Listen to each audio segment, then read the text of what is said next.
Bonjour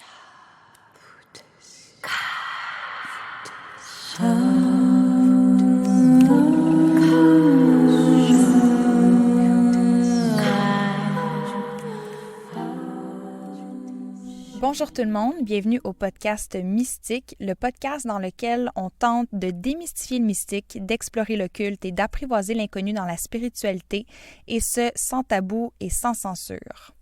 Moi, c'est Vanessa DL, puis je vous retrouve aujourd'hui pour une nouvelle entrevue qui a été enregistrée il y a quand même quelques semaines de ça. Puis je voulais prendre le temps de m'asseoir à nouveau pour enregistrer une nouvelle introduction parce qu'il me semble que depuis ces dernières semaines, la vie est complètement différente. Donc, ça valait la peine, je pense, que je refasse un petit peu l'introduction à cet épisode-là. Premièrement, j'aimerais dire merci à toutes les sorcières, les personnes qui se sont rassemblées avec moi hier pour le rituel collectif. Vous étiez plus de 200 à répondre à l'appel, puis 200 de partout dans le monde. Puis vous avez été 300 à faire des donations. Puis ça me touche énormément. Puis je vous dirais qu'en tant qu'astrologue, il y a aussi un côté de moi qui voit puis qui s'émerveille de comment certains transits qui peuvent sembler super challengeants amènent également énormément de bons dans la collectivité.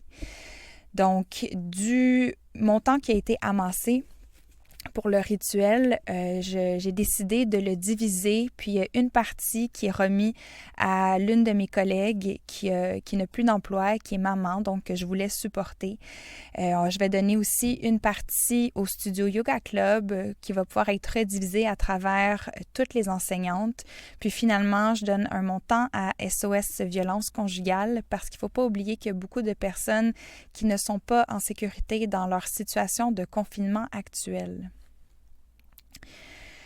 Avant de tout de suite ou très bientôt, en fait, nous diriger vers l'entrevue que j'ai enregistrée avec Ginette Blais, qui est une femme extraordinaire. J'aimerais juste qu'on revoie très rapidement, quelques-uns des transits de la semaine qui vont pouvoir nous supporter, nous aider dans notre confinement très fortement suggéré. Donc, premièrement, le 24 à 5h20 le matin environ, on va avoir une nouvelle lune dans le signe du Bélier. Puis on se souvient que des nouvelles lunes, c'est des moments où est-ce qu'on essaie de ralentir. C'est des moments de douceur. Puis c'est aussi un timing parfait pour déposer de nouvelles intentions.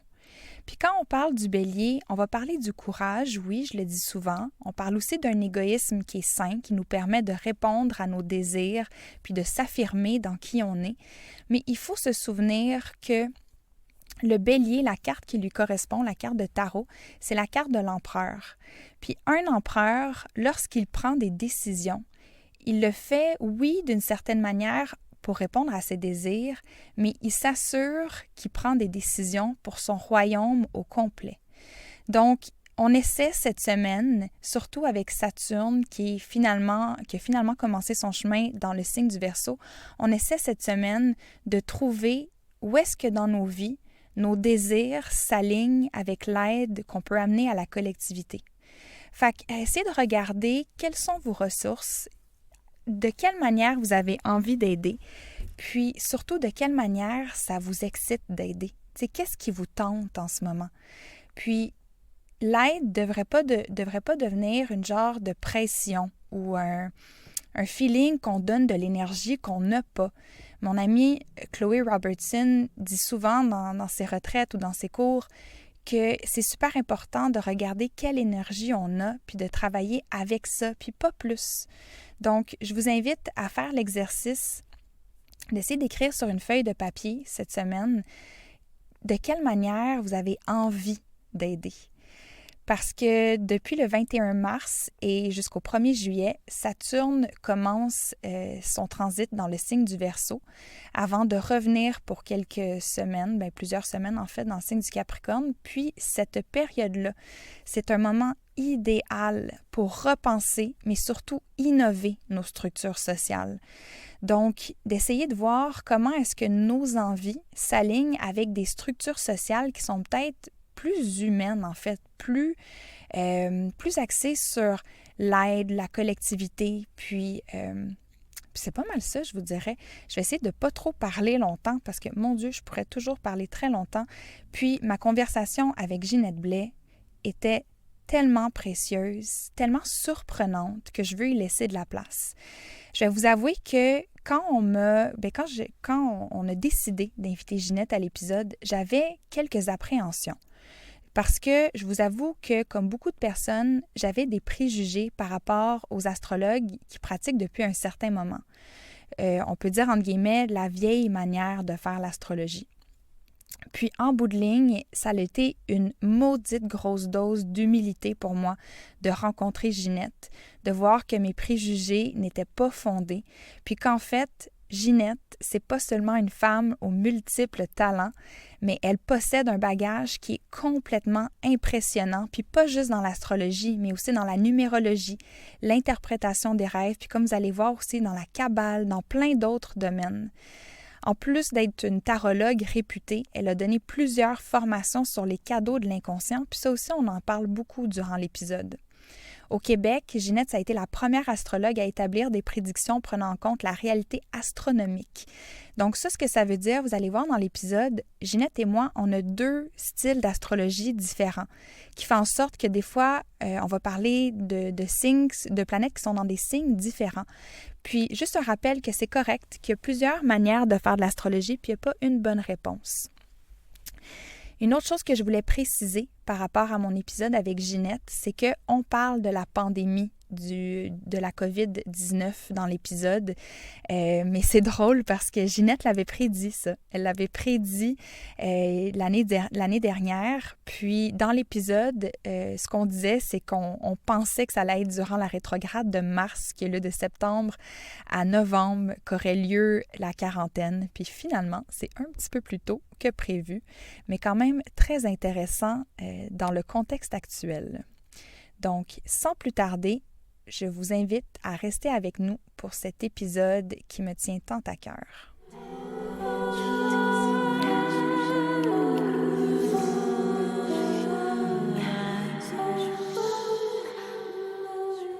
Donc, bonjour Ginette. Hey, bonjour Vanessa. Si tu savais comment c'est un honneur pour moi de te recevoir aujourd'hui au podcast Mystique. Mon Dieu, tu me touches beaucoup, puis je vois tes yeux tout en lumière, écoute, ça me touche beaucoup. Ben, je suis aussi emballée que toi, là, vraiment.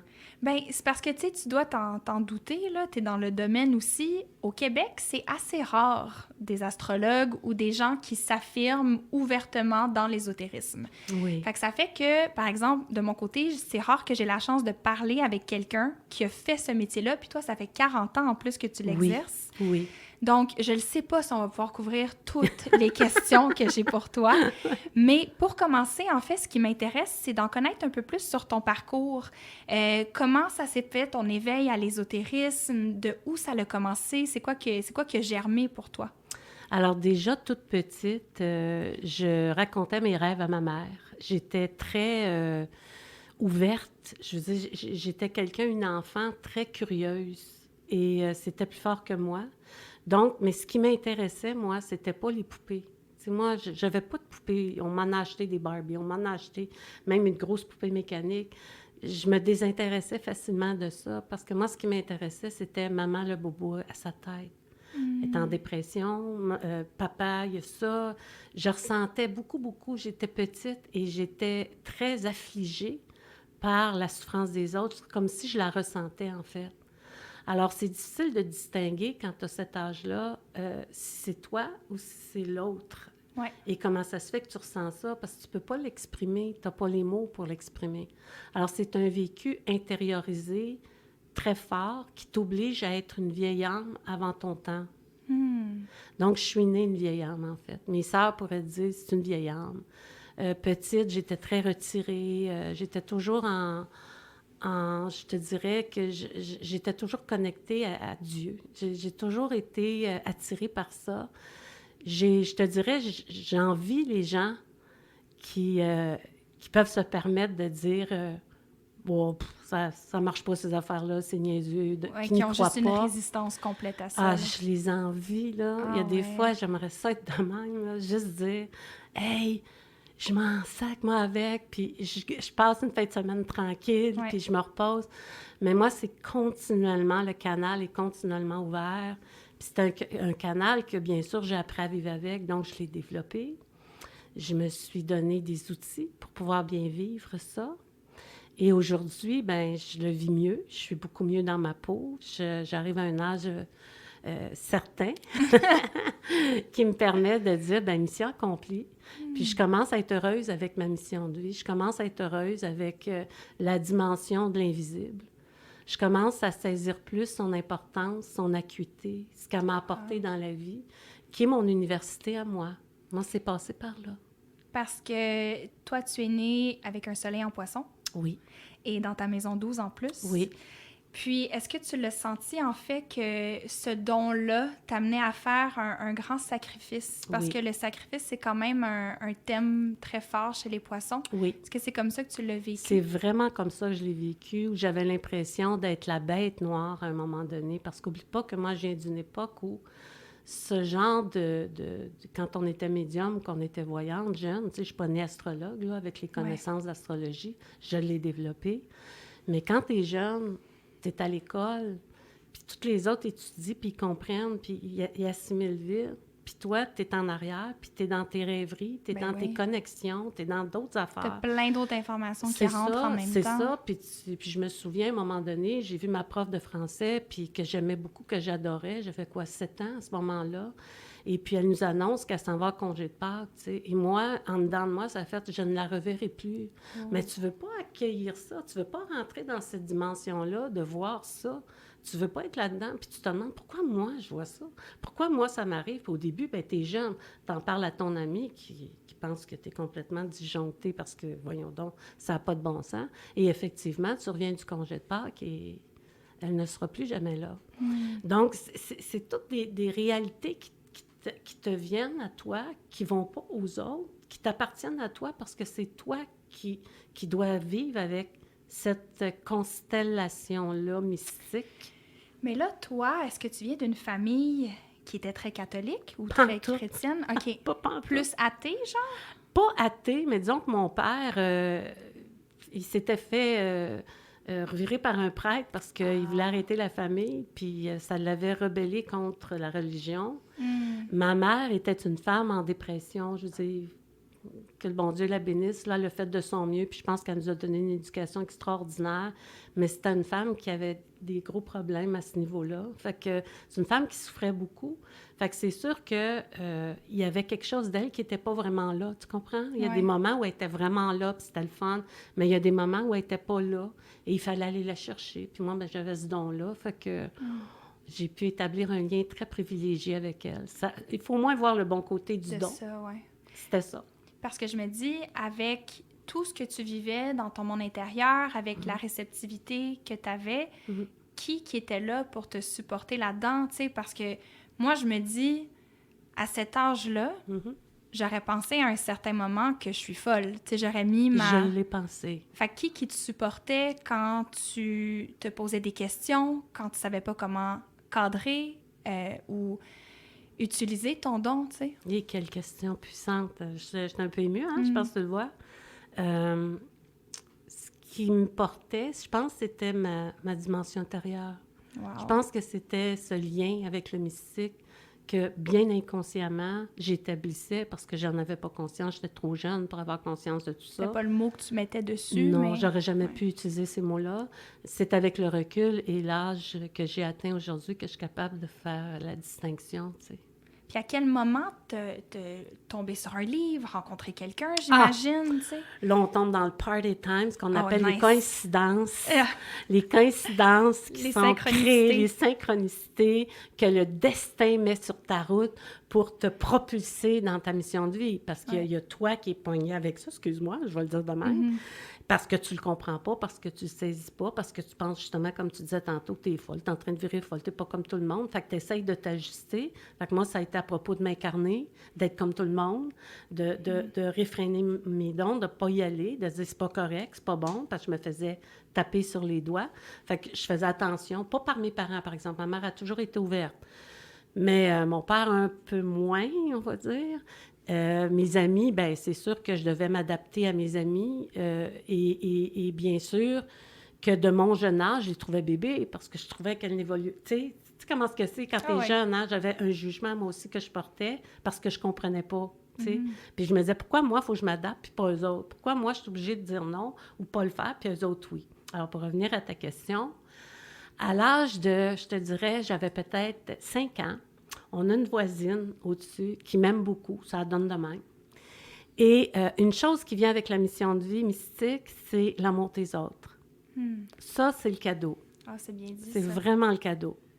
Donc, on dirait que tu es porté par les anges, tu es porté par les autres, tu es porté par leurs bienfaits, tu es porté par leur gentillesse, tu es porté... Fait que c'est pour ça que je me suis développée dans ce sens-là. En tout cas, moi, c'est ce que ça m'a fait. Donc, et j'allais souvent la voir parce qu'elle me gardait, et de temps en temps, et à un moment donné, je me souviens pas de tout parce que c'est pas clair, mais elle m'avait fait le thé, tu sais, le thé comme ça. J'étais petite fille. De lire les feuilles de thé? Oui, et que ça m'avait impressionnée. Et elle s'appelait Marie m'a dit. Ah, ouais! Alors, Marie m'a dit... Marie à cette époque-là, elle t'a dit que... oui, elle m'a dit que... C'est fou, c'est malade, là. Elle avait fait tourner 3 fois, puis dans la soucoupe. Puis là, elle m'a dit, regarde, un jour, tu vas parler du divin. Partout où tu vas aller. Puis j'ai dit, ah, ouais. Mais tu sais, tu comprends pas, t'es trop jeune, ça sonne aucune cloche. Mais moi, ce qui m'avait marqué, c'était les feuilles de thé, puis ça, c'était mon premier contact avec la voyance. Tu sais, avec une affaire de même, que ça existe. Ah, il y a du monde comme ça. Je ne savais pas ça. Ensuite, à 16 ans, le temps passé, bon, je me suis adaptée. Puis là, j'étais devenue de moins en moins mystique parce que j'avais comme réfréné mes choses, ne sachant pas qu'on me rattraperait au passage. Et donc, j'ai 16 ans, je travaille chez Sauvé et Frères, aux Galeries d'Anjou à l'époque. Ça n'existe plus. C'est juste pour te le dire. C'était un magasin de quoi, Sauvé et Frères? C'était des vêtements pour hommes et pour enfants. Puis bon, puis tu avais en arrière, moi, je travaillais avec les vêtements faits sur mesure. Donc, ma maman me demande, elle dit, bon, pour ta première paye, qu'est-ce que tu voudrais avoir? Parce que là, il faut qu'on t'habille, il faut qu'on fasse des trucs. J'ai dit, ben moi, je voudrais un livre. Parce que j'avais vu dans une librairie un livre, parce que comme j'étais en quête toujours intérieurement puis que j'en parlais pas, ma quête continuait. Je voulais comprendre. Je voulais comprendre l'invisible. Et pour moi, l'invisible, ben, c'était les grands mystères des pyramides. Moi, je n'ai pas été élevée par une famille de Rosicruciens. Je n'ai pas été élevée par une famille qui connaissait ces choses-là, ni par une famille religieuse qui comprenait. Fait que j'ai été obligée d'apprendre par moi-même. C'est ça la beauté d'une formation par la vie. Parce que tu sentais que, dans le fond, ta famille n'avait pas autant ce désir-là de recherche, de quête de sens, en fait. C'est ça. Ce quête de sens n'était pas là, mais il était très vivant en moi. Puis c'était ça, la dichotomie. Alors, quand elle a su ça, un livre, j'ai dit, oui, mais le livre coûtait cher pour l'époque, là. Il n'y avait même pas de maison d'ésotérique à ce moment-là. Ça n'existait pas. Alors, tu te débrouillais avec les moyens du bord. Et donc, le bar, c'était quoi? Bien, c'était les pyramides d'Égypte et les grands mystères. Alors moi, déjà, les grands mystères, c'était comme, ils vont m'expliquer qu'est-ce que je vis. Je vais tout comprendre, qu'est-ce qui se passe à l'intérieur de moi. Alors, j'ai fini par acheter le livre et ça a été long parce que j'allais déposer un petit montant d'argent parce qu'il fallait que je pense aux autres choses. Finalement, je reçois le livre et en arrière, qu'est-ce qu'il y a? Le tarot égyptien. Ah. Alors, je n'ai pas été vers le tarot. Le tarot est venu vers moi. Ça, c'est très important de comprendre. On ne le choisit pas. Ouais. Ça vient vers soi. Parce que J'aime pas ça dire on est choisi, là, parce qu'on est tous choisis. Bien, je pense qu'à quelque part, tu sais, veux pas, le tarot, c'est comme un art divinatoire qui se démocratise énormément en ce moment, qui est beaucoup utilisé, pas juste, justement, pour prédire le futur, mais aussi pour démêler des situations du présent, puis ce qu'on vit, puis notre monde intérieur, etc. Exact. Mais je pense quand même qu'il y a certaines personnes qui ont un destin peut-être plus clair avec le tarot. Oui. C'est que quand c'est là ou quand ça vient à toi parce qu'il veut que tu aides d'autres personnes ou que il y a une voie qui s'ouvre dans ta carrière ou dans ta vie, C'est ça. oui, il va venir à toi souvent, mais tu sais, c'est quand même pas obligatoire pour t'en acheter un. Exactement. Tu peux en avoir un dans ta bibliothèque puis C'est l'utiliser ça. pour ton toi personnel. T'sais. Exactement, Vanessa. Puis l'autre chose, quand il est venu vers moi, ben c'est là que ma quête a commencé à s'assouvir aussi. Parce que les compréhensions, j'avais 16 ans, là. Ça a tout rentré. C'est comme si tu te rappelais, genre? Une vie antérieure qui s'est ouverte, Ouais. tu sais, comme des connaissances qui sont ouvertes. Fait que c'est un travail, tu sais, si je te dis sur 40 ans, ça a été ça le travail aussi. Le travail de toi, de qui tu es toi pour faire ce travail-là. Qu'est-ce que tu as amélioré pour aller un peu plus loin, un peu plus loin. Moi, j'avais le souci de bien faire. Je suis une bonne enfant, moi. Fait que j'avais le souci de bien faire pour être correct, tu sais, pour que tout soit bien, que tout soit bien fait. Alors, c'est comme ça que j'ai appris le tarot dans les règles de l'art. Et puis, j'ai eu quelques formateurs aussi qui sont venus dans ma vie, qui m'ont appris des choses que je ne savais pas au fil des années, au fil du temps. Les gens qui ont bien voulu contribuer à ma vie en me disant, ben OK, tu peux me faire mon tarot que je ne connaissais pas parce qu'il fallait que j'apprenne. Ouais. Puis, c'est pas toujours une question de sous, là, ça n'a rien à voir avec ça, mais c'était une question d'apprendre le métier à travers les autres parce que c'est comme ça que tu l'apprends. À travers l'expérience. À travers l'expérience, c'est ça. Puis de comprendre un peu plus je te dirais, l'intelligence mystique cachée derrière le tarot. Ouais. Qu'est-ce qu'il essaye de dire? Comment moi, je peux me connecter pour vraiment bien rendre ce que j'ai à rendre? Mais moi, ce qui me fascine là-dedans, parce que c'était dans une époque où est-ce que c'était pas cool puis c'était pas populaire, là, ça, là. T'es au pilori, là, tu Ouais. te faisais... Ah, écoute. Moi, en 2020, là, je suis chanceuse, là. Tu sais, c'était comme si tout le terrain était préparé pour moi, puis Ouais. on attendait juste que je... Déploie tes ailes. Exactement, puis que je m'installe dessus. Oui, Mais je me dis, pour quelqu'un comme toi, tu as dû faire face à beaucoup d'obstacles, oui. puis à beaucoup d'incompréhension de la Oui. part des gens. Fait que Oui. comment est-ce que, à l'âge, je sais pas, moi je sais pas à quel âge, comme peut-être 18, quand tu as fini Oui, quand j'ai l'école, fini, oui, quand j'ai fini, j'ai été jusqu'à mon secondaire 5. puis après, comment Hey, tu je fais m'en allais comme... secrétaire Hey, je fais ça. médical. Ah, c'est ça que tu t'en allais faire. une mission de vie, genre, je vais être secrétaire médical. Mais ce que je... ça s'est jamais passé. Mon chemin de vie a complètement bifurqué parce que, comme je t'ai dit, c'est la vie qui est aux commandes de la mienne et non pas moi. Donc, à partir de ce moment-là, j'ai suivi le courant. Puis ce qui m'a amené à développer mes autres dons, après, ben ça a été simplement la connaissance mystique qui est venue vers moi. Ça a été un maître spirituel que j'ai rencontré, que j'ai adoré travailler avec lui. On a vraiment fait un travail profond. J'étais jeune, je comprenais pas tout. Il aurait pu être un fichu abuseur Ouais. parce qu'on en connaît. Ah ben oui, il y en Et a. donc, non, il a été très respectueux, il a été très gentil. C'est un Québécois? Non. OK. C'est un Indien. C'est OK. un Indien. Il s'appelle Maharaji. Il y en a qui le connaissent. Il a déjà Ça me donné dit des vraiment formations. quelque chose, Ouais. hein. Fait que, mais il t'achale pas, il vient pas t'écœurer chez vous, il te demande pas de vendre ta TV, tu sais, puis il te demande pas d'argent, tu vis pas dans un ashram.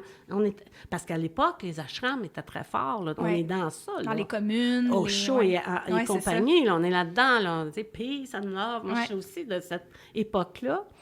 Et donc, tout ça pour dire que quand la planète est venue vers moi, je veux dire ça comme ça, quand la connaissance est venue vers moi, bien, c'est à travers ma rage, j'ai de la connaissance, les 4 techniques de base que j'ai développées, que j'ai jamais lâchées, puis qui m'ont aidé à ouvrir mon esprit. Moi, je dirais que ça a été la clé qui a ouvert mon esprit. Qu'est-ce Ces que 4 tu veux dire? techniques de base. C'est quoi les 4 techniques de base? On appelle ça le Saint-Souffle, c'est-à-dire la respiration. Ce qu'on appellerait aujourd'hui en termes la respiration, gymnastique respiratoire, connecter à ton souffle pour comprendre les espaces intérieurs, puis vraiment travailler avec ça, te créer une assise spirituelle, on va l'appeler de même. La deuxième technique, c'est celle du 3e œil, l'ouverture du 3e œil. Comment l'ouvrir, comment travailler avec, comment l'approfondir, comment distinguer ce que moi je veux de ce qui est vraiment. Comment je peux voir, God. C'est difficile, ça, faire cette distinction-là. On devrait parce faire que... un bac, tout le monde, là-dedans, là, quelque chose. En tout cas, ça demande de la pratique. Ouais. Hein? Quand tu ouvres ta dimension spirituelle, ça te prend des techniques, ça te prend quelque chose. Tu ne peux pas juste le faire comme ça. Il y en a qui vont choisir le yoga, il y en a aujourd'hui. Ouais. Même dans le temps, ça se faisait, mais pas tant que ça, mais ça se faisait quand même. Il y avait plusieurs techniques, mais moi, j'ai choisi celle-là. La troisième technique, c'est celle qu'ils appellent du nectar, c'est-à-dire qu'à l'intérieur, juste derrière la luette, il y a comme une poche qu'ils appellent. Et à l'intérieur de ça, c'est un nectar qu'ils appellent. Alors, quand tu réussis à aller là, avec la langue, c'est pas facile, il faut le faire. Tu as frotté le nectar. Tu frottes la poche avec la langue. Excuse-moi. Là, le nectar, il sort. Supposément. Okay. Je l'ai jamais réussi, mais je me suis travaillé fort. Mais j'ai pu réussir parce que dans le temps, j'étais fumeur, fait que mes cigarettes goûtaient beaucoup sucré à un moment donné. Je me disais, peut-être j'ai pas le nectar. Mais je l'ai jamais vu, je l'ai jamais vraiment expérimenté. Mais le bliss, oui. C'est-à-dire, le bliss vient avec la technique respiratoire. Ça, je l'ai connu, ça, je l'ai eu. Puis ça, j'ai réussi à le développer. Puis l'autre technique, bien, c'est le clairaudient. C'est-à-dire travailler tes oreilles intérieures pour que tu puisses vibration divine pour connecter à cette dimension-là. Fait que ça te donne une base. Ça, c'est depuis que j'ai 16 ans que je travaille ça. Wow. Non-stop. Fait que ça ne s'achète pas chez Miracle Mart. Non. Je dis Miracle Mart parce que je ne veux pas faire de publicité. Oui. Bien, c'est drôle que tu dises ça parce qu'une des questions qui m'est toujours posée, puis même quand j'ai dit que j'allais avoir une astrologue, médium d'expérience sur le podcast, c'est tout le temps où est-ce que je commence, comment je fais, puis il y a tout le temps cette presse-là.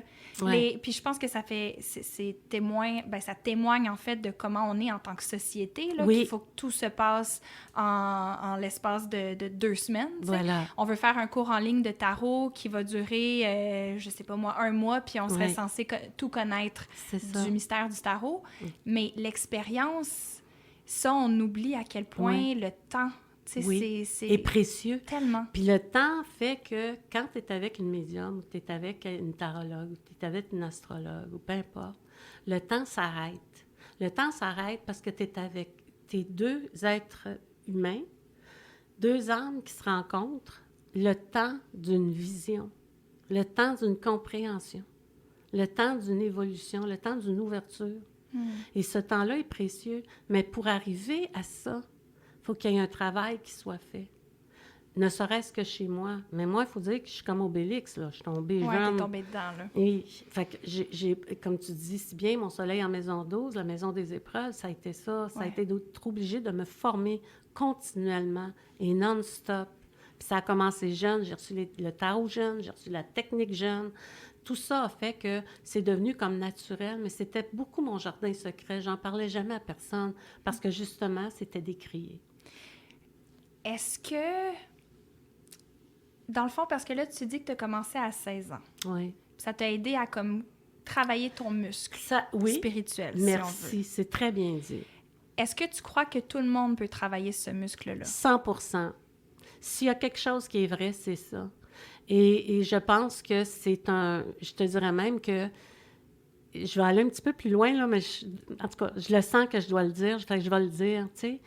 On n'est pas éternel, hein? Fait qu'on s'en va vers, tu sais, bon... On va tous mourir. Bon, c'est ça, il faut dire les vraies affaires, mais qu'est-ce qui arrive après? C'est pourquoi préparer ça... Moi, je dis toujours, prépare ta retraite, oui, c'est très intelligent, ça fait partie du jeu de la vie, mais prépare aussi ta retraite après. Après le bout de vie que tu vas avoir vécu, parce que le trésor, c'est pas le corbillard. Ouais. Fait que c'est sûr qu'il y en a d'autres qui vont se battre avec tes affaires pour les obtenir, mais toi, il faut que tu sois comme... Moi, je dis, il faut pas, t'es pas obligé, mais c'est le fun d'être préparé, je pense. Bien, tu parles... C'est drôle, hein, parce que, bon, ça me fait poser une question, en fait, que je pensais pas poser, mais ça me fait trop penser à ça. De fil en aiguille, on arrive là. On parle de la mort, évidemment, je vais te parler des psychédéliques, ça va partir de la game. C'est bien correct. Parce qu'en fait, je me suis beaucoup intéressée dans les dernières années, comme, bon, toute bonne scorpion, au livre tibétain de la mort. Oui. Puis, il y a beaucoup de Bardo penseurs... Todol. Exactement. Et c'est un livre vraiment comme, si on veut, fondateur de la philosophie tibétaine, du bouddhisme tibétain, qui est un livre qui explique toutes les étapes de la mort. Oui. Puis, qu'est-ce qui se passe pendant, etc.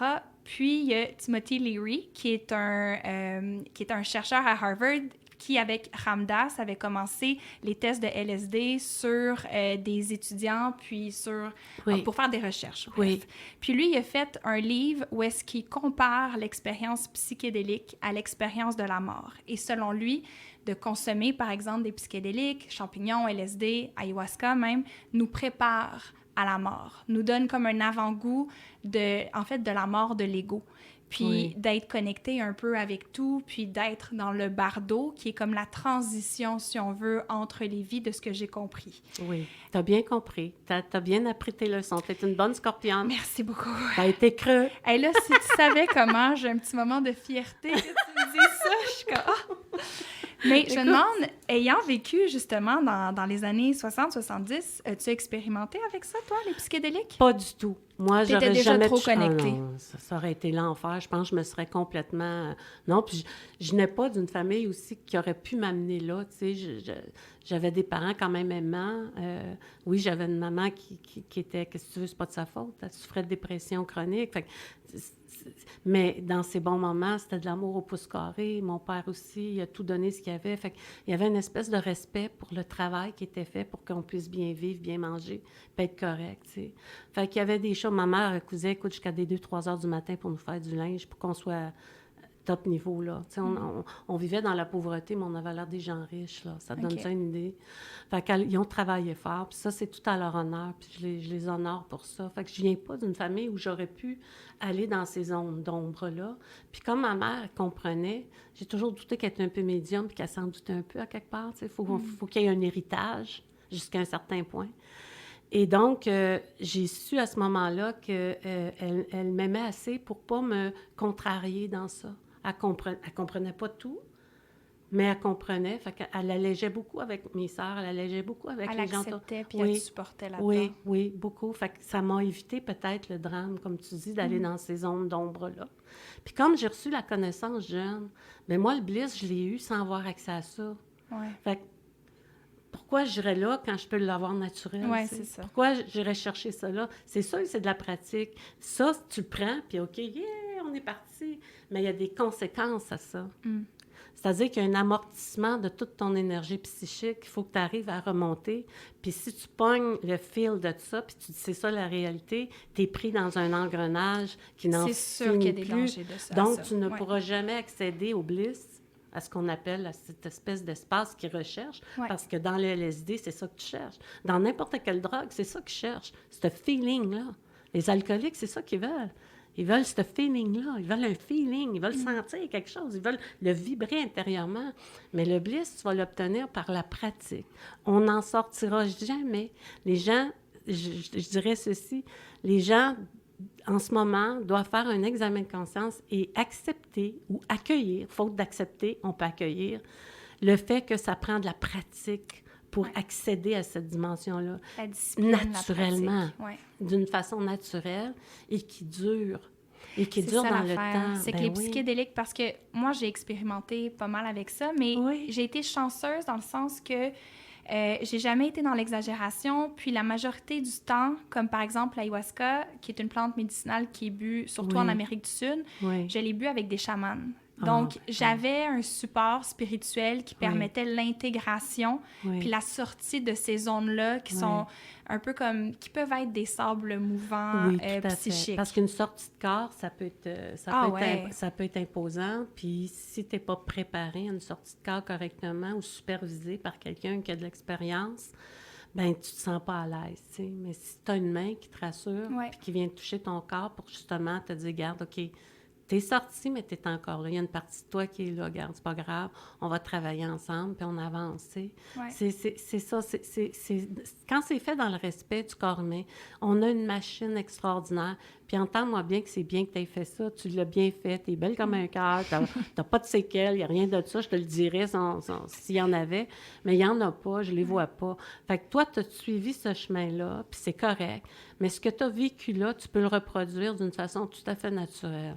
Peut-être pas au niveau psychotique. Là. On n'est pas là-dedans. Mais oui, je t'entends. Au niveau bliss, au niveau feeling, au niveau... Wow, qu'est-ce qui se passe? Oh mon Dieu, je me sens connectée avec l'univers. Wow, c'est écœurant. J'ai l'impression qu'il y a un rayonnement intérieur. Puis il y a quelque chose qui monte, qui est beaucoup plus que juste le psychédélique, tu sais, que le flyer que moi, la c'était drogue le peut apporter. après, en fait. Puis la différence, je pense aussi, c'est que je me suis jamais sentie comme si je poussais pour que ça l'arrive. C'est tombé dans mes mains. C'est ça. C'est vraiment venu à moi. Voilà. Fait que je l'ai accepté, puis j'ai pas résisté à ça. Mais j'en connais des gens qui l'ont recherché, qui ont tout tasser dans leur vie pour prioriser ça. Puis c'est là que ça devient problématique, puis qu'ils peuvent avoir... Les psychoses sont très fortes. Oui, ça puis peut... le danger d'une psychose, c'est que justement, c'est que soit tu peux revenir, mais tu ne reviendras jamais complètement. Il y a une partie de toi qui va rester accrochée dans... C'est là qu'est le danger. Puis c'est pour ça que ça prend des psychanalystes, c'est pour ça que ça prend des psychologues, c'est pour ça que ça prend... Fait que c'est toute une mécanique, le challenger, que j'appelle le mental. Et je pense que quand on sait comment travailler ces techniques... D'ailleurs, en passant, je te donne un petit secret. Je suis en train de développer des techniques en ce moment moi, je suis ton pour étudiante, aider les gens à accéder, mais d'une façon naturelle, pure, simple. C'est juste dans la compréhension, ça se fait. Puis tranquillement, avec la respiration, le souffle, on peut amener les différents niveaux. Si tu veux un cobaye, ah ben ça me fait plaisir, Vanessa. Ben, merci beaucoup. Mais je le dis parce que justement, je suis à la recherche de personnes pour justement développer. J'ai déjà développé pas mal, mais avec ça, là, tu vas ouais. recevoir des messages parce que il y a beaucoup de gens en ce moment qui sont super ouverts et intéressés à plonger dans cette dimension-là de l'être parce que on a la chance, en Amérique du Nord, d'avoir nos besoins primaires sécurisés. Tout à fait. Notre sécurité en général, je pense surtout qu'en tant que personne à Montréal, par exemple, nos besoins de base sont 7. Mais on réalise que malgré ça, on ne trouve pas le bonheur. Que malgré ça, il y a un vide qui nous habite. Puis c'est là, des fois, que moi, je m'essouffle à dire aux gens, surtout aux gens qui sont super anti-spiritualité. J'en rencontre beaucoup. Puis c'est là, je dis, écoutez, regardez ce qu'on a fait à la Terre. Regardez où est-ce qu'on se trouve malgré que notre sécurité, on l'a, on est censé être bien, on a tout, mais on est quand même habité d'un grand vide. Pourquoi? Exactement. Puis le grand vide, il est là. Pourquoi? Le grand vide, il est là pour te faire voir que, en fait, c'est dans le grand vide qu'existe tout le mystique auquel tu peux avoir accès. C'est dans ce grand vide-là. Mais s'il est vu du point de vue du vide, je veux pas aller loin, là, mais si tu le vois juste comme un vide, tu n'auras pas le goût d'aller explorer. Ouais. Moi, je le vois comme un terreau fertile. Pour moi, le vide, c'est les possibilités. Voilà, c'est toutes les possibilités qui sont là. C'est fou. C'est malade. Ouais. Puis quand quelqu'un comprend vraiment ça, puis la spiritualité, ça n'a rien de religieux, ça n'a rien de croyance. Une croyance, c'est quoi? C'est si tu crois que demain, il va faire mauvais, puis qu'il fait mauvais, bien, tu viens d'asseoir ta croyance. Si tu crois que demain, il va faire beau, puis qu'il ne fait pas beau, tu vas être déçu de ta croyance. Fait que tu es toujours dans un élément où tu es dépendant de ce qui va arriver dans la croyance, de ce qui va arriver pour justifier ou défaire. Fait que tu es toujours en conflit dans ça.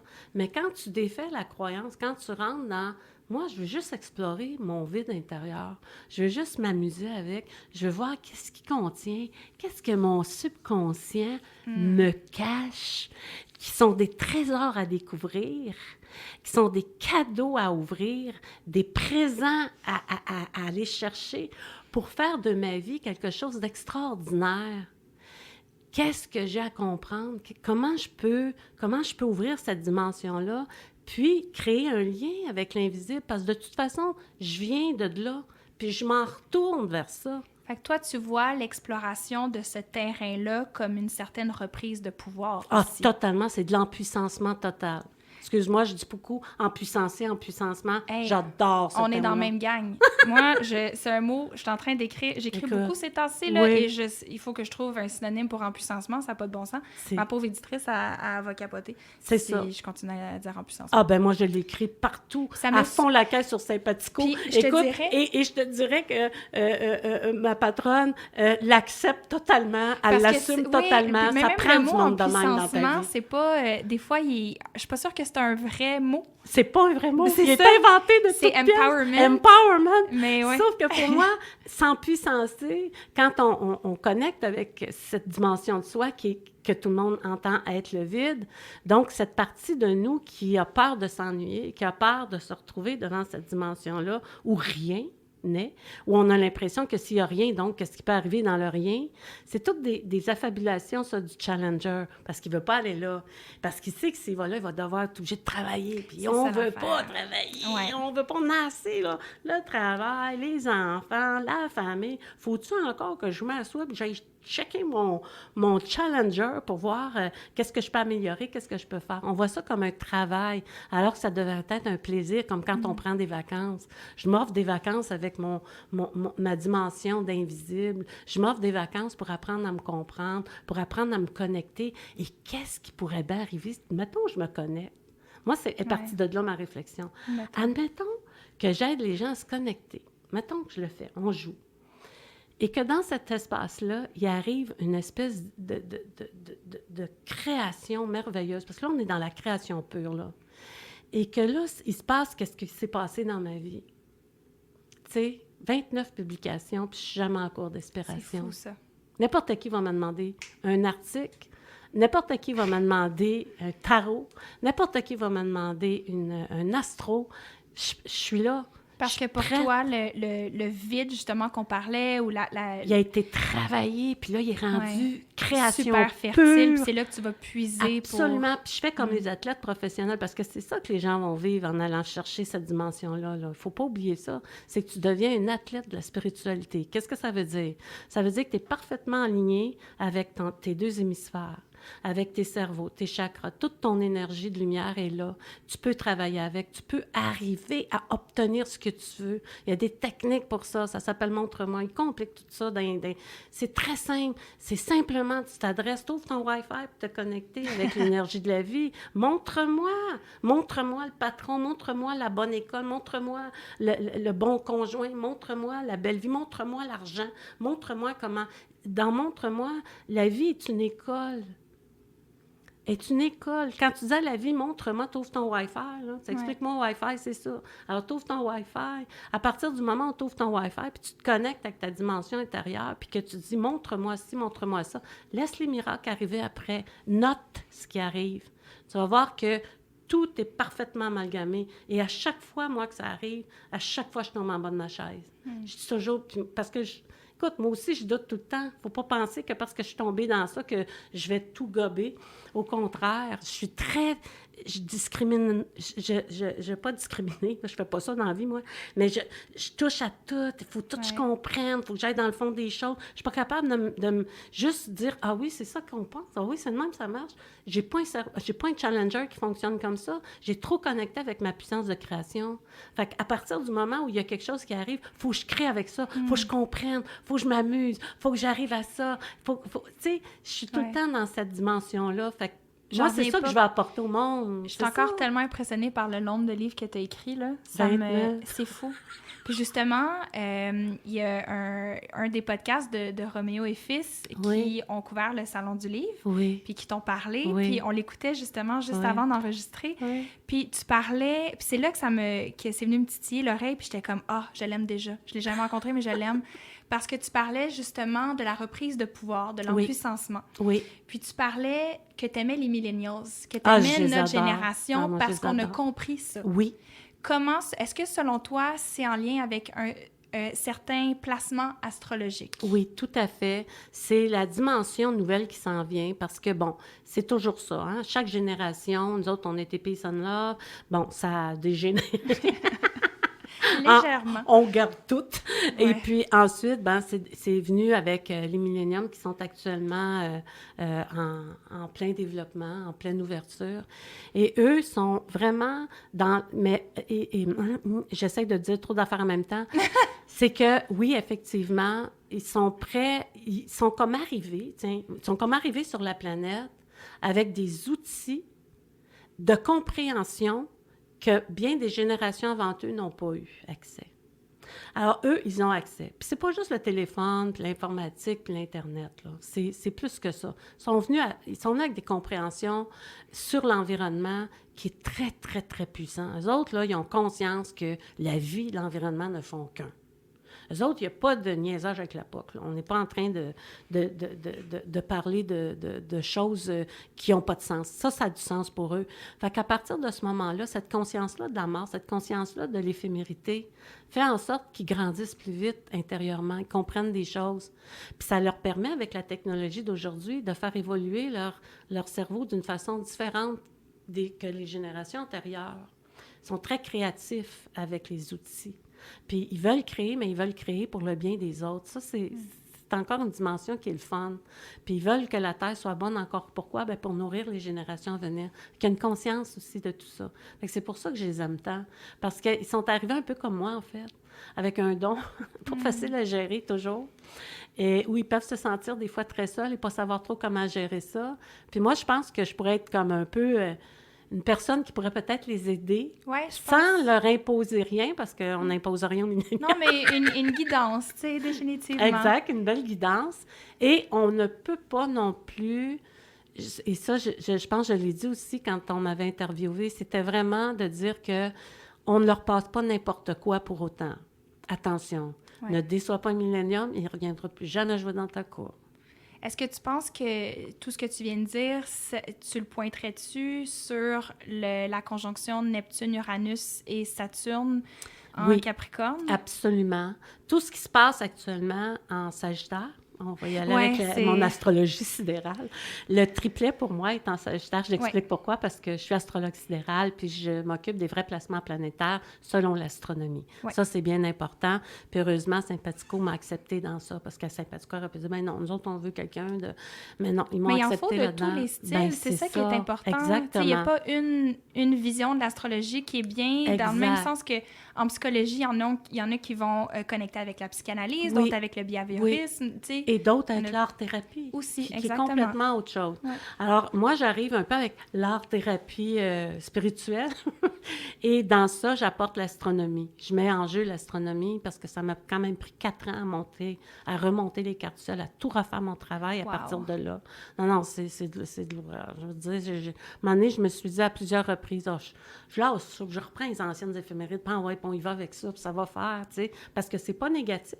Enlève pas le choix de l'autre. Mais toi, tu sentais l'appel Mais moi, je sentais l'appel d'apporter les vraies affaires. Tu sais, de mettre les vraies affaires. C'est pas ça que je veux dire. C'est pas parce que les autres affaires sont pas vraies. Sur la réalité concrète de mais sur l'astronomie. la réalité de l'astronomie. Ils n'enverront pas une navette spatiale si la Lune... Tu comprends-tu? Parce que dans le fond, pour que tu expliques à tout le monde, toi, le type d'astrologie que tu fais est basé sur la réalité astronomique du moment. C'est ça. Tandis que moi, l'astrologie que j'utilise est basée sur ce qui a déjà été préétabli il y a des millénaires. C'est ça. Puis on conserve ces préambules-là, puis on fait l'observation des mouvements planétaires à partir de là. Okay. Moi, ce que je fais, c'est que c'est là où est compliqué mon travail, c'est que j'ai gardé dans le giron toute cette philosophie ancestrale-là, que j'ai ramenée, mais que j'ai ajustée. Tu vois la différence? Parce que je ne me suis pas départie de cette ancestralité-là. Elle est trop importante, elle est trop puissante. Oui. Mais je l'ai amenée, je l'ai shiftée d'une autre façon. Je l'ai amalgamée autrement. Puis quand je fais ma carte du ciel, quand je fais une carte du ciel, bien, c'est tout ça, cette présence-là, cette connaissance-là qui est au service de la personne. C'est ça que j'offre, c'est ça que je donne. C'est ça que j'offre. Et à partir de ce moment-là, oui, je donne beaucoup, en fait, c'est vrai. Et à partir de ce moment-là, bien, quand je le fais, j'apprends aussi. J'apprends tout le temps. Je suis toujours en train d'apprendre. Quand je fais une carte sèche avec quelqu'un, j'apprends des trucs. Des fois, ça passe. Je me dis, mon Dieu, c'est fou. C'est fou comment c'est un terrain d'apprentissage. C'est malade. Je ne l'avais pas vu comme ça. Tu vois, Jupiter, puis là, je parle avec la personne dit, oui, c'est vrai, mais et là, tu fais... Jupiter, t'as fait ça. Ça clique dans ta tête. Là, je prends des notes après, puis je dis, il faut que je rajoute ça, parce que, je ne l'avais pas vu, celle-là. Je suis tout le temps en train d'apprendre. Fait que c'est pour ça que c'est si créatif, être avec ce que j'appelle cette dimension en nous, que tout le monde appelle le vide, mais moi, que j'appellerais le bliss. Donc... Parce que c'est une présence, hein? Oui, parce que tu le ressens, le vide. Et l'ennui, combien de gens souffrent d'ennui parce qu'ils font une référence au vide, mais dans la réalité des faits, tu n'es jamais tout seul. L'ennui est déjà un compagnon. Et les gens qui comprennent ça, si tu souffres d'ennui, c'est parce que tu as choisi ton compagnon de vie qui s'appelle l'ennui.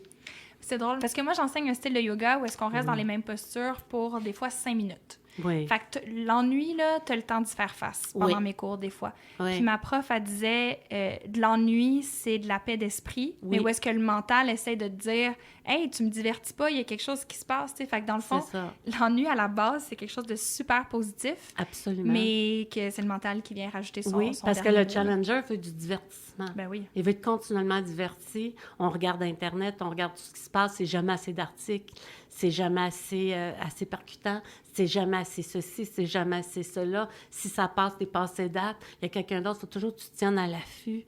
Puis quand tu es dans le mode de la création intérieure, puis que tu as développé cette dimension-là, tu n'es jamais à court de sujets.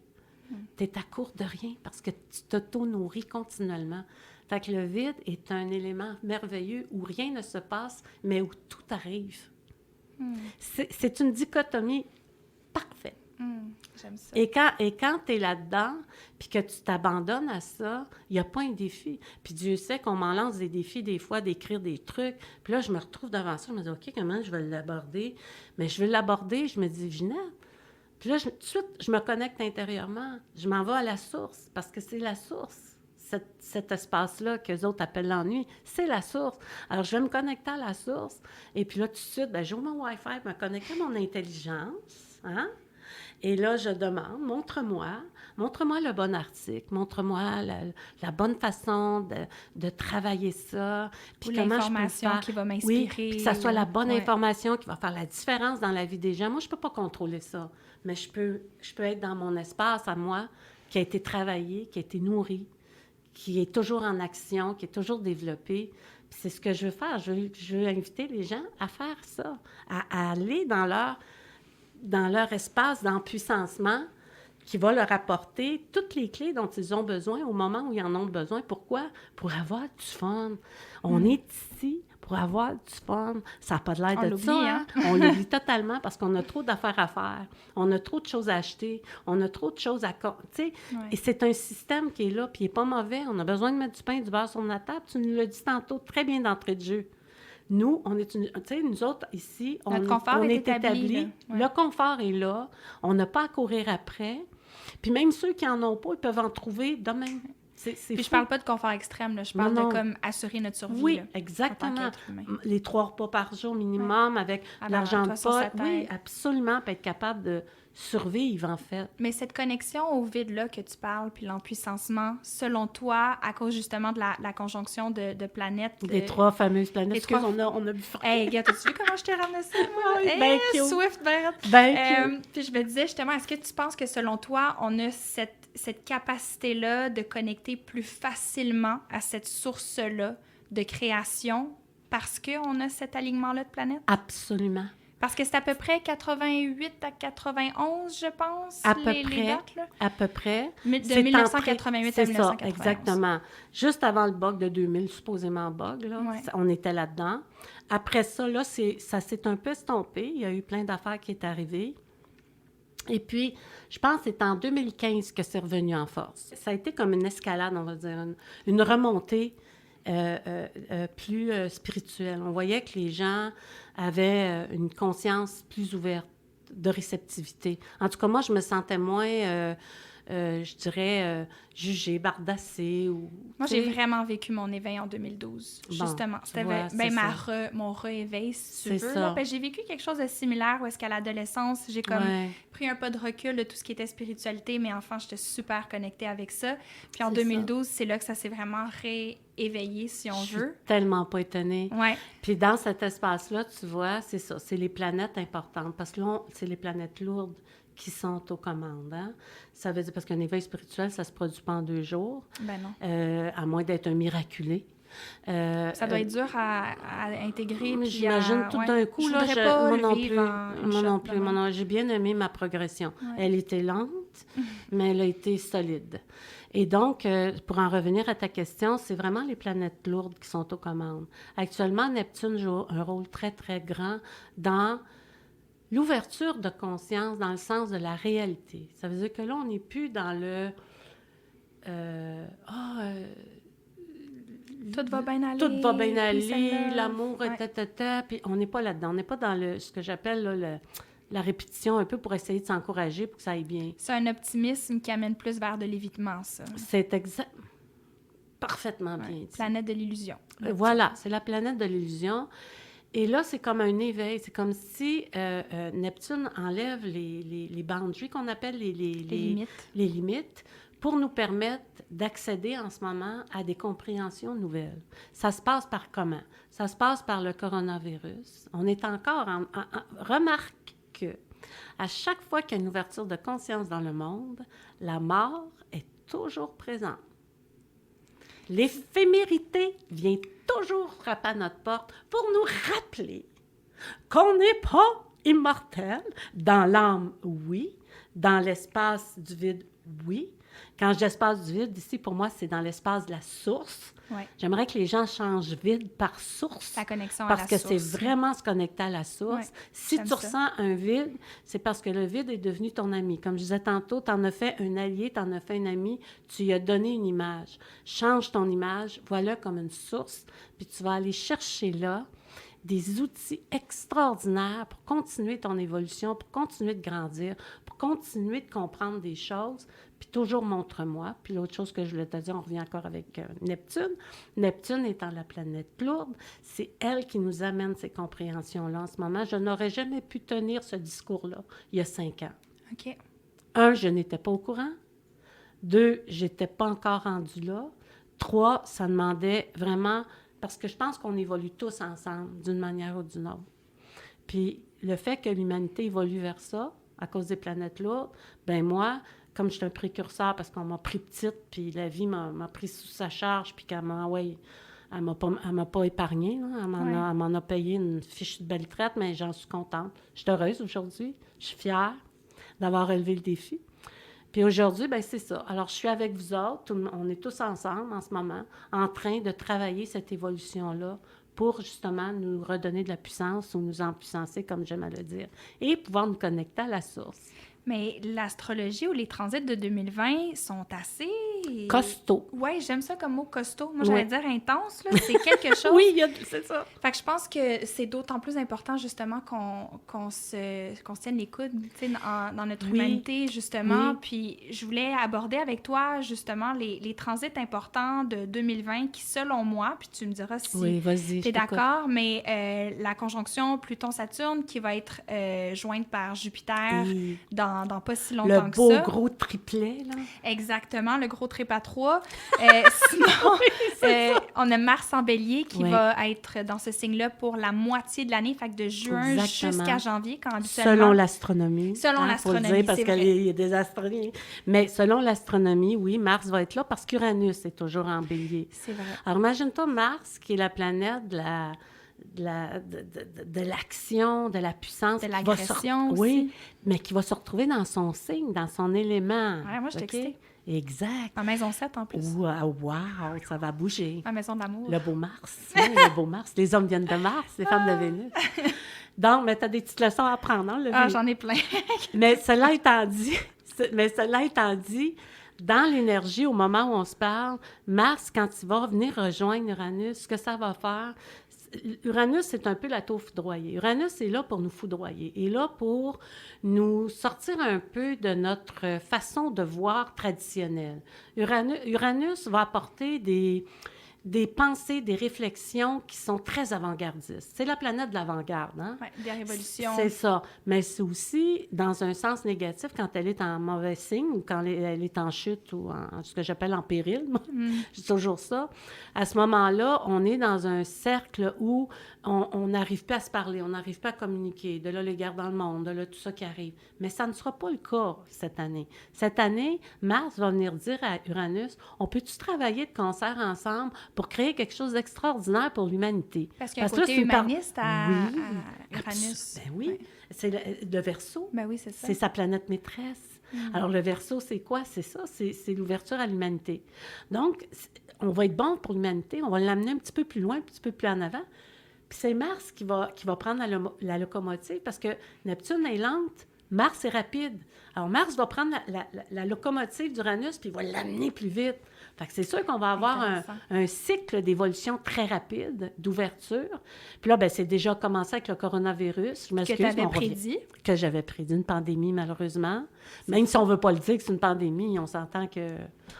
Il y en a, ça a commencé au Québec, je pense, dernièrement. Je ne suis pas au courant des dernières nouvelles. Il y en a eu à Trois-Rivières, à Saint-Eustache, je pense aussi, de ce que j'ai entendu. Là, ça se peut que je me trompe. Mais ce que je trouve intéressant, c'est que ce matin, justement, j'écoutais une astrologue new-yorkaise qui parlait que, selon elle, il y a un gros lien avec le transit de Mars cette année et le coronavirus. Et que pendant la rétrograde de Mars, qui va avoir lieu de septembre à novembre, si je ne me trompe pas. En mai, déjà, il va commencer à nous nous travailler. Mais là, après d'une quarantaine, tu sais, qu'on ne serait pas capable de voyager entre les pays. Ça va être... Mais c'est déjà à là, tu vois, c'est déjà commencé. Ça commence déjà. Oui. Et je pense que pour moi, ça, c'est encore une fois un truc de l'univers pour nous réveiller, pour nous amener à comprendre des choses, puis pour nous connecter encore une fois avec la source, pour se rassurer, pour être capable d'aller là puis de dire, regarde, malgré tout ça, je peux continuer de créer, on peut continuer d'aller de l'avant, on peut continuer de vouloir avoir des enfants, on peut continuer, parce que la création, c'est puissant. Il ne faut pas que l'astrologie serve à faire peur non plus. Non, exactement. Puis je pense qu'on tombe souvent là-dedans. Oui, exactement. Dans le fatalisme, dans le déterminisme à outrance. Exactement. Fait que c'est toujours voir la leçon. Très bien vu, Vanessa. Ouais. Très bien dit. J'aime ça. Ça, pour moi, c'est une belle intelligence. Ça, t'es éveillé, là. Tu sais, on voit que tu fais la part des choses, c'est correct. Tu restes logique et terre à terre, ce qui est mon but. C'est super important. C'est fondamental. Ouais. Et dans l'énergie, tu as tout à fait raison. Quand on embarque dans l'espace de ça, où justement, on s'en va vers un éveil qui est nécessaire, mais qui est bon aussi, qui va être bon pour nous. C'est sûr que là, on le voit comme quelque chose de tragique et c'est tout à fait correct de le voir comme ça, c'est tragique. Puis ça nous révèle aussi des pans de l'humanité qu'on n'aurait pas cru. Des gens qui vont rejeter des gens parce que justement, ils sont mal... Tu sais, on voit le mal de la société transparaître. Oui. À travers tout ça. La discrimination, le jugement qu'on a. Voilà. On le voit. Comment on se sépare des gens, en fait? Bien, c'est ça. Et peut-être regarder ça avec un œil au niveau de la source et dire oui, sans aller me mettre dans le trouble puis créer ça parce que je veux pas mourir puis je veux garder ma santé, mais être capable de dire, bien, regarde, il faut avoir de l'accueil, il faut avoir de l'amour, il faut ouvrir cette dimension-là d'aimer, je pense. Puis à partir de là, la vie va se charger. Puis je sais que c'est une profession de foi, là. Mais la vie va se charger de créer ce qu'elle doit créer autour de toi pour faire arriver ce qui doit arriver, dans le bon sens du terme. Parce que tu pars de la source. Tu ne peux pas partir de la source et recevoir du caca. Là. Tu pars de la source, puis là, tu reçois vraiment la lumière, l'abondance, l'amour, la création. Et si ça ne se présente pas sous cet œil-là... Aussi, c'est du caca, c'est de l'engrais aussi. Oui, là. Ça peut être une chance déguisée. Et voilà. C'est une chance déguisée. T'es vite. Le scorpion. En tant qu'empathique et que personne qui ressent tout ce qui est autour de toi, toutes les énergies, toi, non, je sais pas comment tu fais. J'ai pas eu le temps de te poser la question. Je sais pas comment tu fais pour vivre. Tu écris plein de livres. T'es sur des balados. T'es dans des émissions de télé. Tu fais des séries web. T'as des rendez-vous privés encore? Pas vraiment. J'en fais de moins en moins parce que c'est fatigant. Je le garde pour des personnes... OK. Puis je me disais, je sais pas comment je pourrais pas fournir. Je pourrais même pas avoir un travail. Je pourrais même pas faire ce que j'aime le plus, qui est créer, en fait. Mais entends-moi bien, je le disais tantôt, j'aime ça créer aussi avec un autre être humain à travers une carte du ciel. Mais j'essaie de limiter mes contacts parce que j'en finirais plus. Tu sais, je serais occupée, je serais obligée de laisser mon travail. Avec la visibilité que tu aurais tellement de demandes. Ça demande tellement de concentration. Tu sais, une carte du ciel, c'est 4 heures monter ça avant de rencontrer la personne. Un coup, puis là, tu as 2 heures avec la personne. Tu sais, c'est un 6 heures, là. Fait que j'ai pas des 6 heures à fournir par jour. Parce qu'à un moment donné, ma boss, je sais pas quoi, va dire, bien là, c'est parce qu'on attend tes textes, puis là, on attend tes affaires, puis là, ça marche pas. Puis moi, je veux m'ouvrir au monde pour offrir les techniques, pour leur permettre... Tu sais, je me dis, faute de pouvoir leur offrir une carte du ciel, je peux au moins leur offrir les rames pour ramer. Oui. Puis arriver à avoir des résultats extraordinaires par eux-mêmes. Tu sais, et dans ça, dans cette aide-là, dans cette entraide-là, si, par exemple, je donnais des formations, ce qui est mon but à un moment donné, bien, c'est d'arriver et de dire, bien, mon groupe qui est là, je vais le soutenir, tu sais. Puis, c'est plate à dire, j'aimerais ça soutenir tout le monde, mais je peux pas le faire. Ouais, mais quand tu es dans des groupes comme ça, ou que tu enseignes, ou que tu as des rencontres privées, peu importe le contexte dans lequel tu es, comment tu fais pour protéger ton énergie? Machine source, je suis une machine. Et la source est continuellement en action, oui. Je suis vraiment une athlète de haute voltige au niveau de ma spiritualité et de ma source. Je la comprends, je la course le matin quand je fais ma méditation, je la vois, je m'en nourris, même je suis rendue, je me lave dans ma source. Écoute, c'est fou, là. Ouais. Ah, je fais toutes sortes d'expériences en j'aime ça, ce que tu visualisation, dis, là. en visualisation créatrice, là, Ouais. puis en imagerie mentale, c'est extraordinaire. C'est comme un athlète de j'adore tu sais. ça. Tu sais, les athlètes, quand ils partent, puis tes voix, là, ils sont là, puis il est en train de visualiser tous ses mouvements, puis il fait tout son show, puis après ça, il se lance, puis il te fait des pirouettes époustouflantes. Ton cœur arrête, tu sais, tu te dis, tabarnouche, comment il a réussi à faire ça? Il s'est connecté avec sa source. Il ne sait pas, lui. Il pense juste qu'il est en train de visualiser, qu'il fait quelque chose. Parce que oui, ça rentre dans le corps. Oui, ça a une action dans le corps physique, mais il ne fait peut-être pas les liens spirituels avec ça. Moi, ce que je vais amener les gens, c'est à faire le lien spirituel avec ça. À dire, hey, ta source, tu peux faire comme l'athlète, puis y arriver, puis te connecter avec, puis faire tout ce que tu veux. Puis quand je dis tout ce que tu veux, c'est inimaginable ce que tu peux arriver. Puis les gens, quand ils le découvrent, les premières fois, ils font leur source, ils ouvrent leur Wi-Fi, puis commencent à travailler. C'est malade ce qui se passe. En temps record. Puis même quand la vie dit, oui, je vais te montrer pourquoi ça n'arrivera pas, même là, il y a une explication. T'es plus laissé à toi-même. Puis en plus, ça te permet de créer un lien avec l'invisible, avec toute cette dimension de la source intérieure. J'ai de l'intégration à faire, moi, après cette... Pas tout, ça va bien aller. Tu as juste à te connecter à ta source. Tu visualises comme un athlète. Mais c'est que tu m'as garoché tellement d'affaires ce Je soir. Non, excuse-toi pas. Je suis tellement contente que tu l'aies fait. Puis c'est comme, pour moi, c'est des bijoux. Je me sens... Je suis vraiment reconnaissante, en fait, de tout le savoir que tu nous as transmis ce soir. Merci, puis c'est gentil. J'ai encore une autre question. Je serais censée clore la chose, mais je veux pas clore. J'ai une autre question que je veux poser, puis je vais la poser. Profites-en. J'en profite. Donc, une chose qui nous rassemble, si on veut, ou de similaire dans notre travail, c'est qu'on a été encouragés à s'asseoir devant des personnes, devant la caméra, pour offrir ce genre de guidance-là. Tarot, astrologie, peu importe, rêve. Oui, tout à fait. Ça t'est peut-être déjà arrivé de t'asseoir devant quelqu'un qui n'a pas nécessairement envie d'être là. Absolument. Ou qui est fermé à ça. Oui. Qui est très différent que quand tu as quelqu'un qui veut prendre rendez-vous avec toi. Absolument. Puis moi, personnellement, je suis super sensible à ça. Je trouve ça très difficile. Je me sens devenir petite. C'est des situations que je déteste, en fait. Oui, tout à fait. Comment tu fais dans ton travail pour passer par-dessus ça, puis de travailler avec ces gens-là, surtout devant la caméra, Sainte-Tonton, c'est quelque chose, là. Oui, c'est quelque chose, certain. Oui. C'est toujours la source. Je connecte ma source à sa source. Oui. Puis même si la personne ne le sait pas, je lui divulgue des choses sans lui divulguer. Parce que je fais toujours très attention pour ne pas provoquer la personne. Elle ne l'a pas demandé. Donc, ce que je fais à ce moment-là, c'est que je vais tout simplement dire à la personne, je vais offrir à la personne ce que j'ai à lui offrir au niveau où elle est rendue de sa compréhension de ce qui se passe dans sa vie. Je ne vais pas la bousculer si ce n'est pas le temps. On est devant des caméras, il y a du monde. Je ne peux pas aller là. J'aime mieux passer pour la ticoune qui n'a pas bien lu. Tu comprends-tu? Que pour la personne qui a sorti l'autre de sa zone de confort. Qui n'a pas fait « wow ». J'aime mieux être celle-là qu'être la personne qui va l'avoir bousculée puis qui va avoir fait que dans 2 ans, elle va être en dessous de la table avec un casse à la tête à se dire « moi, je veux juste mourir, je ne veux plus vivre, puis je ne veux pas aller là ». Parce que tu ne peux pas bousculer quelqu'un. Tu peux juste l'aimer. La source, c'est de l'amour, hein? Il y a aussi ça là-dedans. Puis tu peux juste la respecter. Puis mon challenger, il a appris à se tasser. Parce que si mon challenger vient jouer dans ma voyance, je le vois tout de suite. Fait que je suis capable de dire, là, tu vas te tasser. Je ne suis pas ici pour prouver quelque chose à cette personne-là. Cette personne-là a le droit de juger mon travail comme elle le juge ou il le juge au moment où on le fait.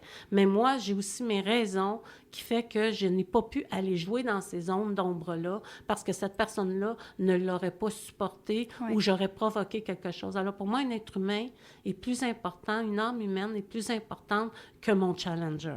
Fait que tu rencontres chaque personne où est-ce qu'ils sont rendus. Exactement. Puis si une personne dit « ouais, c'est bien correct comme ça », je me suis détachée de ça. Parce que je ne suis pas là pour prouver quelque chose. La preuve en est, c'est que quand j'ai quelque chose à dire, je le dis. Puis les gens qui sont touchés sont touchés. Puis ceux qui ne sont pas, c'est correct aussi. C'est bien correct. Leur temps n'était pas venu. Ils ne sont pas là, ils ne sont pas rendus là. Puis comme tu dis si bien, ils ne l'ont pas demandé. Fait que, la situation fait que je suis avec cette personne-là et que je dois lui rendre un peu de sa carte du ciel. Puis c'est ça, je pense à ça. À un moment donné, j'avais été invitée sur une émission de radio, puis l'animateur, qui est très, très connu, bon, il y avait une grosse décision à prendre dans sa vie. Et je le savais que cette décision-là allait à l'encontre de toute sa famille, de tous les gens autour de lui, et qu'il y avait un choix à faire. Quand tu m'as demandé « ça va-tu marcher? » Tu as 2 minutes pour répondre. Et j'ai senti que si je disais non, je le catapultais dans quelque chose qui n'était pas prêt à entendre. Alors, j'ai dit oui, mais en même temps, j'aurais mis parler après. Mais on peut jamais faire ça. Tu peux jamais revenir. Fait que c'est trop tard, c'est lancé, c'est dit, c'est le même. Mais dans le fond, ce que j'aurais aimé dire, c'est que tu vas avoir des choix à faire, des décisions à prendre, puis probablement que tu as besoin d'un mentorat. Puis pour ton mentorat financier, tu pourrais utiliser ton émission pour le faire, avoir un autre, puis pouvoir faire tes trucs. Donc, j'aurais pu lui donner 1001 trucs pour qu'il sorte, mais j'avais pas le temps, on avait 5 minutes. Alors, je ne fais plus de carte du ciel en direct sur 5 minutes. C'est fini, ça. Puis, est-ce qu'au contraire, tu as déjà une personnalité québécoise que tu as rencontrée puis que tu t'es dit, toi, tu es connecté. Toi, c'est impressionnant. Ah oui. Moi, je veux des noms. Vraiment, vraiment. Qui, vraiment. par exemple, t'as rencontré et t'as fait comme, wow, c'est impressionnant. Genre. C'est Kim Ross. Hey, mais j'ai eu le même feeling avec elle. C'est drôle que tu dises ça. Kim Ross, elle est venue me chercher profondément. On a même chanté ensemble. Tu sais, parce que je savais où elle était rendue dans sa vie, puis je voulais y amener ça d'une façon très jolie, parce que je savais qu'elle avait été bien souffrante de ça. Puis on s'est mis à chanter, toi deux, repartir à zéro. Écoute, c'était exactement ça. Puis on était right on the point. À ce moment-là, on a toutes les deux connecté sur le point le plus crucial de sa vie où elle était rendue. Je lui ai annoncé sa grossesse à ce moment-là, qui s'est avérée véridique. Ouais, qu'elle s'attendait pas du tout. Qu'elle s'attendait pas du tout. Et puis, c'était vraiment fou, là. Ça a été fou. Là, quand tu es dans une condition relationnelle comme ça avec quelqu'un, où la magie opère, moi, ça ouvre la porte à toute ma dimension intérieure, à toute mon expérience d'astrologue, à toute mon expérience de tarologue, à toute ma dimension intérieure, à ma source. Puis là, je la mets au service d'elle, tu sais. Fait que plus on connecte, plus c'est fort. Puis là, je vais y sortir des affaires. Les cheveux vont nous dresser sur la tête, tous les deux. Même moi. Ah, mon Dieu, j'ai frisson, moi aussi, tu sais. C'est une connexion de cœur. C'est une connexion de cœur à cœur dans ma âme où la source est profondément incarnée. C'est le lien invisible qui nous unit. C'est la source. Un lien, là, nomme-moi un lien. Dis-moi que ça a l'air un lien. Physiquement, là, démontre-le-moi. C'est invisible. On fait partie d'un univers d'invisibilité extraordinaire qu'on exploite zéro. C'est tellement vrai. Et là, maintenant, si on pouvait l'exploiter à son... Quand j'exploitais ici, là, c'est dans le bon sens du terme. Si on pouvait l'exploiter vraiment pour obtenir des choses, puis pas juste obtenir, mais pour créer quelque chose d'extraordinaire dans nos vies, puis peut-être accéder à des niveaux profondément signifiants, et enrôlant et qui fournit cette dimension-là de création pure où on peut toujours être en condition de créer tout le temps. Puis je vais te laisser sur une formule qui est bien importante. Je ne voulais pas la divulguer, mais là, je vais le faire parce que c'est une des techniques que je vais donner. Puis je pense que c'est pas grave, je vais la donner pareil parce que je sais que c'est le fun de la recevoir. Quand tu es en mode réaction, tu peux le transformer. C'est facile, tu peux le faire en 2 secondes. Tu fermes tes yeux, tu visualises sur ton écran mental comme un athlète le mot « réaction ». Tu prends le C, tu le déplaces, tu t'en vas vers ton côté, ton hémisphère gauche, ton hémisphère de la conscience. Tu montes ton C, qu'est-ce que tu vois? Réaction se transforme en création. C'est une des techniques psychiques les plus puissantes pour sortir de ton univers de réaction pour entrer en création. Réaction. Tu dois rencontrer quelqu'un, ça ne marche pas pantoute, l'enfer est pogné, tu n'es pas capable de placer ton mot, on te donne 350 dossiers au lieu de te dire merci. Tu es sur une date de marde. Tu es sur une date de marde, n'importe quoi là, qui arrive. Puis là, tu sors de là, tu es en mode réaction. Là. Tu veux tout tuer, tu veux tout balancer. Tu es complètement sorti de ta source, c'est plus le fun, tu n'as plus le goût de continuer. Tu es vraiment dans une atmosphère pas le fun. Tu m'en donneras des nouvelles. Deal. Ginette, merci tellement d'être venue jouer avec moi ce soir. Je vais t'avouer que je me sens remplie de non seulement de la gratitude, mais je suis flabbergastée. Puis je me sens, je ressens beaucoup d'humilité en ce moment. Tu me touches, là, je vais pleurer. Non, mais pour vrai, je suis super reconnaissante. Puis tu as été super généreuse. Merci beaucoup. Puis je souhaite que mes techniques, ne serait-ce que la petite réaction-création, là, ça puisse changer la vie des filles au travail, ou des gars au travail, ou du monde dans leur travail de création, ou s'ils sont propriétaires d'entreprise, ça s'adresse à tout le monde. Puis de voir comment la vie va se révéler à eux. Quelle expérience qu'ils vont en retirer. J'ai juste hâte d'entendre les commentaires. Merci tellement, Ginette. Ça a été un plaisir. Merci, Vanessa. Tu as été brillante. Merci. Tu as été le fun. J'ai adoré mon entrevue. Merci. Vraiment. Merci beaucoup. Ginette. À toute la gang, merci. C'est donc ce qui conclut ma conversation avec Ginette Blais. Encore une fois, un énorme merci à Ginette pour son partage, sa générosité, sa sagesse. Je vais vous avouer que je me suis sentie buzzée pendant 2 jours après avoir rencontré cette femme-là. On a eu une connexion qui était vraiment particulière. Puis j'ai une quantité d'amour incroyable pour cette personne-là. Je vous invite à la suivre sur Facebook. C'est sa plateforme prioritaire, si on veut. Puis elle a même fait une vidéo pour expliquer la crise qu'on est en train de vivre en ce moment. Puis j'ai vraiment beaucoup aimé son vidéo. Fait que je vous invite à aller le voir.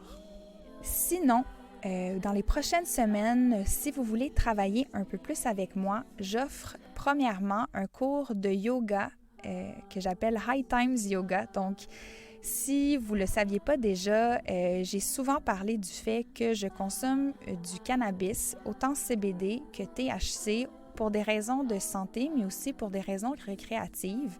Puis, il y a quelques années, je me suis mis à marier la consommation de cannabis et le yoga. Puis, j'ai vraiment trouvé quelque chose de merveilleux là-dedans.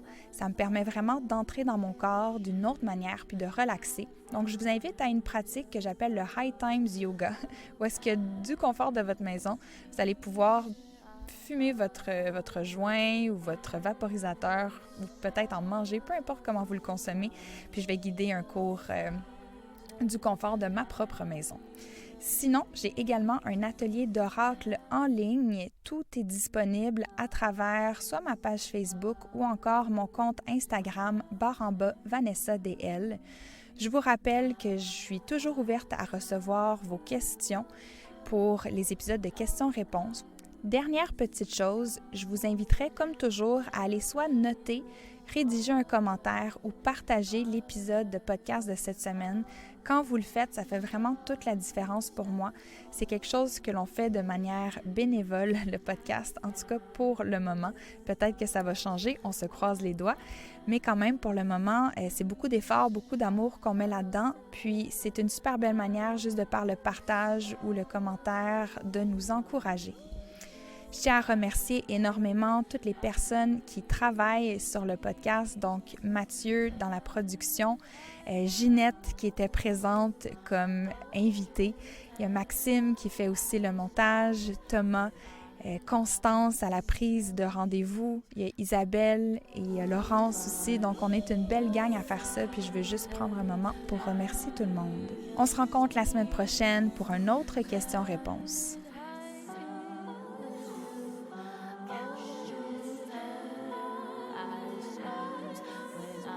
Ici Vanessa DL et je vous dis ainsi soit-il.